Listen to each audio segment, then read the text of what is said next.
Olá a todos! Hoje eu vim falar sobre as novidades que estão vindo na Unreal Engine 5.1. É a próxima versão que estará disponível para a gente nos próximos meses, e ela vem com muitas atualizações esperadas pela comunidade.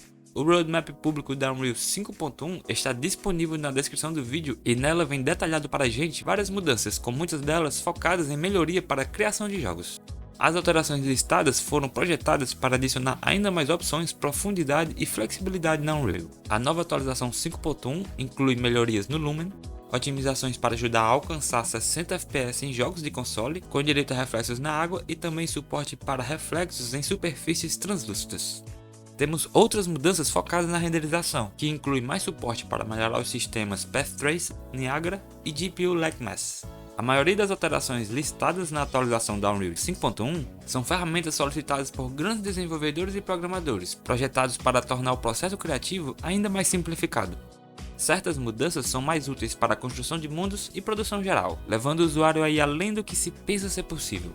Muitas das mudanças listadas ainda beneficiarão aqueles que trabalham com a versão 4.27, com ferramentas de animação mais amigáveis para artistas e melhor desempenho em geral. Ao todo são mais de 50 tópicos dentro do roadmap e realmente dá para ficar bem animado com as novidades. Vamos destacar algumas. Para começar, temos bastante novidades para a próxima User Interface, que terá melhorias na parte do visualizador de referências, que nos auxilia a entender as dependências em ambientes de projetos grandes. Além disso, teremos o update no Outline, que agora nos permitirá alterar a visibilidade das colunas, assim como ampliar os itens hierarquicamente, como podemos ver na animação. Isso irá melhorar o workflow em grandes projetos onde temos alta quantidade de assets no level. Outra atualização bem legal será no Content Browser, que terá um aprimoramento na parte de buscas e filtros. Se você não usa, aconselho bastante a ativá-los em sua interface, pois ajuda bastante para buscar por qualquer item no projeto. Na atualização, poderemos salvar uma busca específica como filtro. Por exemplo, alguma palavra-chave relacionada ao seu jogo ou projeto. A barra que ficava em cima poderá ser colocada para a esquerda agora, a escolha do usuário. E todas as configurações relacionadas a filtros ficarão salvas no programa e não por projeto, persistindo entre todos os projetos da mesma máquina e versão. Na parte de renderização foi onde tivemos a maior parte das atualizações e com certeza será um marco para os futuros projetos. Como dito na introdução do vídeo, agora será possível facilmente alcançar os queridos 60 FPS nos consoles atuais como nos de última geração, com todas as otimizações prometidas para o Lumen. Além disso, agora com o Nanite, será possível aplicar esta tecnologia que salva bastante recurso também em vegetações e em outros objetos dinâmicos. E mais, um recurso totalmente novo na Unreal Engine 5.1 será chamado de Strata Materials, que substitui os modelos de sombreamentos atuais para fornecer uma estrutura modular mais expressiva que oferece mais alcance para aparências de superfícies reais.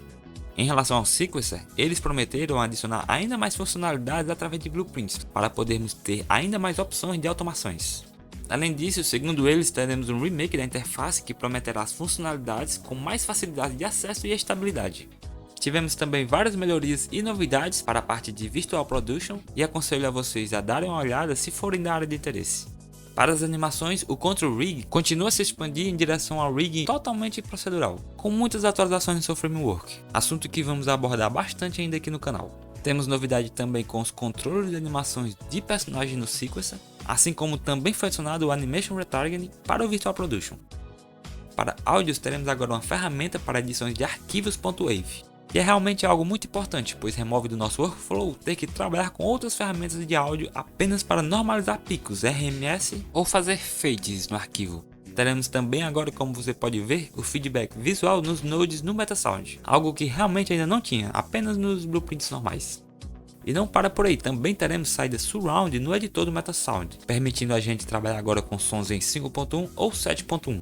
E o mais legal de tudo é um plugin novo chamado Soundscape, que gerará proceduralmente sons ambientes como carros, pássaros, ventos e um monte de outras coisas para o nosso ambiente, e vai ser totalmente integrado na engine.